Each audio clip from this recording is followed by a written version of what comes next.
Olá, bem-vindo ao canal. Se você está aqui, eu queria explicar que você pode ver na descrição desse vídeo o propósito desse canal.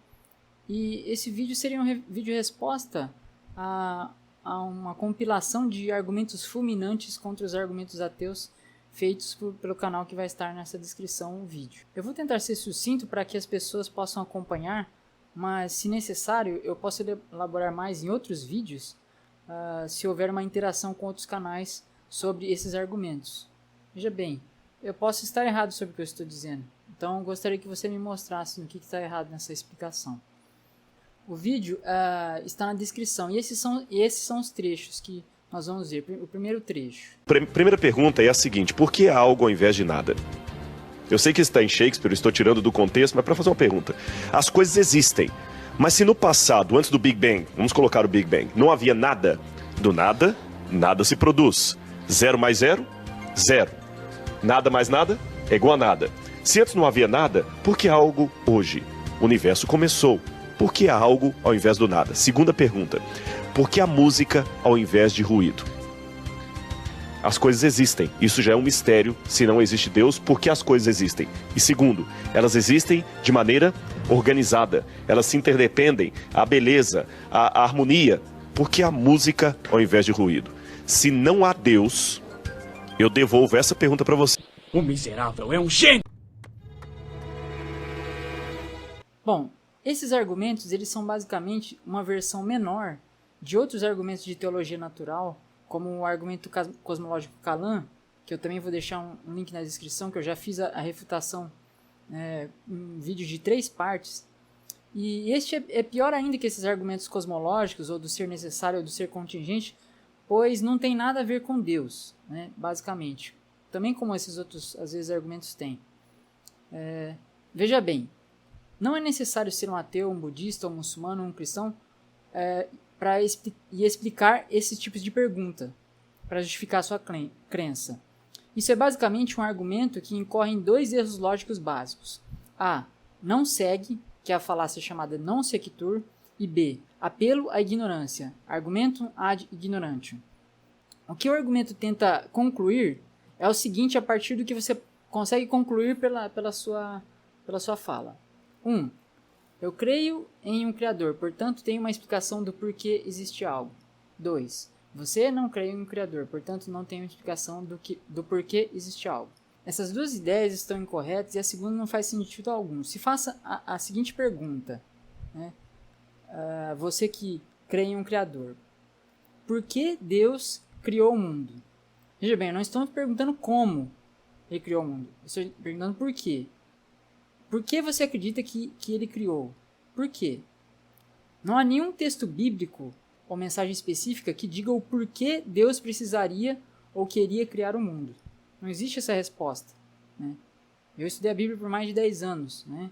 Continuo a estudar até hoje. Não existe essa resposta do porquê. Isto é uma invenção humana, uma interpretação posterior que dá significados aos textos e às leituras e aos mitos do porquê Deus criou. Porque os mitos explicam como Deus criou e tem um propósito específico que é relacionado a crenças e rituais, como por exemplo o caso do 7º dia. Então, o mito da criação de Gênesis, ele tem basicamente 2 propósitos principais. Demonstrar que Deus tem superioridade sobre outros deuses que eram mitos daquela época, né, que os deuses eles saíam do mar, saíam das estrelas e tudo mais, e ele se coloca como superior a eles por fazer essas coisas, né? E é, de certa forma, uma modificação em relação a esses outros mitos, por tornar essas coisas que são consideradas como seres pensantes em seres inanimados. E 2, o que ele faz é dar uma justificativa para os ritos que já existiam, que era, por exemplo, o de se guardar o 7º dia, né? Então, o propósito não é dizer o porquê Deus criou, né? O propósito é falar sobre essas coisas que estão ali dentro do texto. Então, Gênesis diz que Deus criou as coisas e viu aquilo ser bom, mas não explica o porquê disso. Não dá para se deduzir a partir disso. E se você faz isso, é uma ginástica mental, porque não está ali o porquê.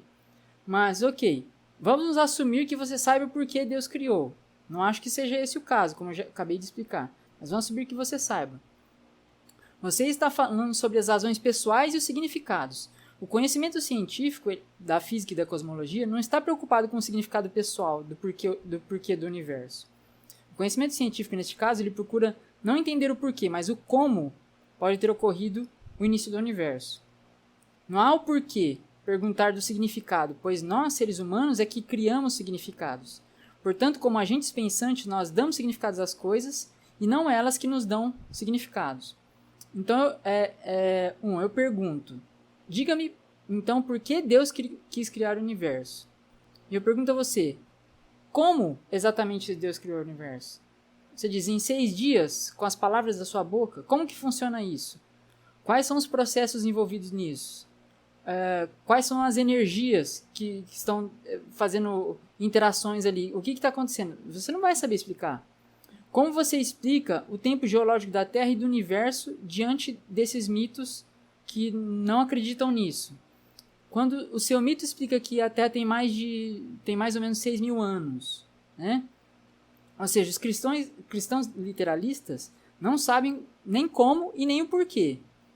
Partindo para o 2, nós temos 2 falácias lógicas, que é o não segue e o apelo à ignorância. 2. O Rodrigo Silva, ele assume com essa pergunta que é algo que é extremamente incorreto. Não é pouco, mas é muito desonesto intelectualmente. Veja bem, eu vou repetir o que ele assume na pergunta.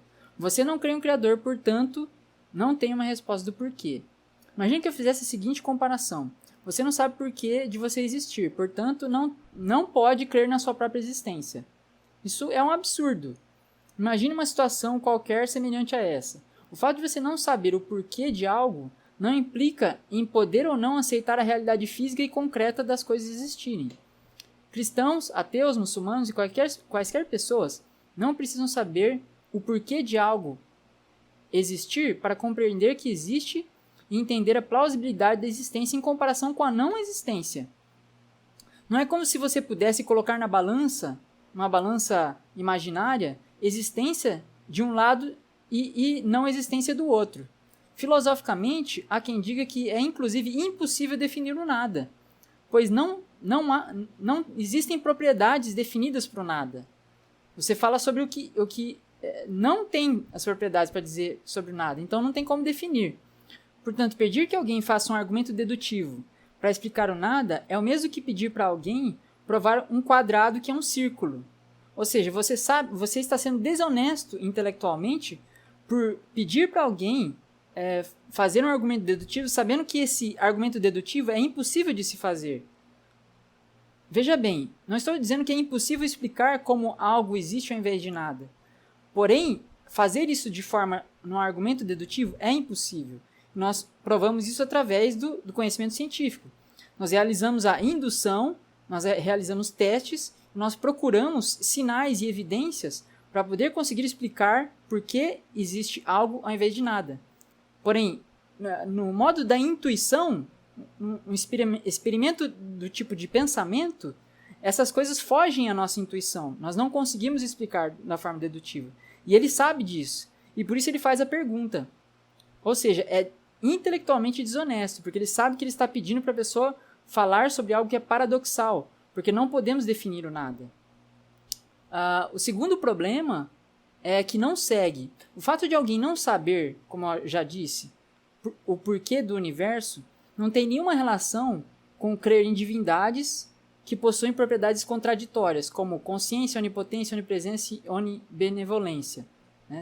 Que são todas características contraditórias e incoerentes, né? Ou o que é definido dentro de mitos refutados pelo conhecimento científico, como o senhor Rodrigo Silva ignora. Veja bem, a única coisa que é necessário para alguém não crer em um Deus apresentado por religiões é não estar convencido pelas evidências apresentadas por essa religião. É somente isso que é necessário. Não é necessário que uma pessoa consiga explicar o porquê existe algo ao invés de nada. Mesmo porque, como já afirmei, fazer isso é impossível dedutivamente. Não há relação alguma entre isto e saber como o universo veio a existir, possivelmente ou não do nada.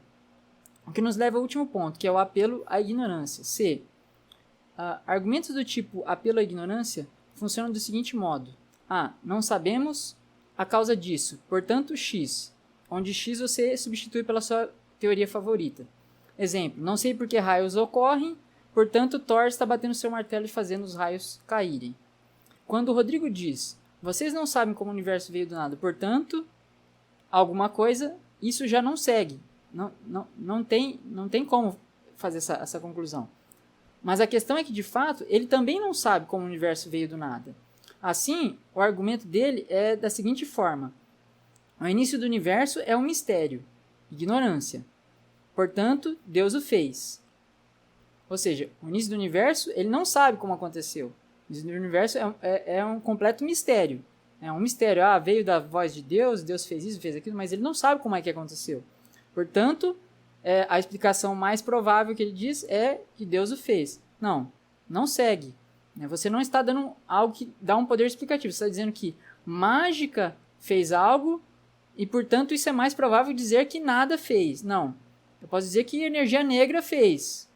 Por isso eu vou estar dando uma explicação plausível? Não. Qualquer coisa entra aí para a explicação. Veja que ele não sabe como Deus o fez. E ele não tem como explicar esses processos envolvidos. E também não tem como explicar dedutivamente. Porque do nada para algo, o nada você não pode definir em termos lógicos dedutivos. Então, todas essas questões são pontos de ignorância, que ele ainda assim faz uma afirmação categórica. Esse é um argumento do tipo apelo à ignorância. Agora eu entendi! Então, aqui vão algumas perguntas para você que se diz alguém pensante e crítico levar em conta. Se os mitos de Gênesis são literais, como explicar todos os indícios contrários a essa explicação provindos do conhecimento científico? Tempo geológico da Terra, universo, o tempo geológico do universo, camadas geológicas, estratos diferentes de fósseis, estratos diferentes geológicos,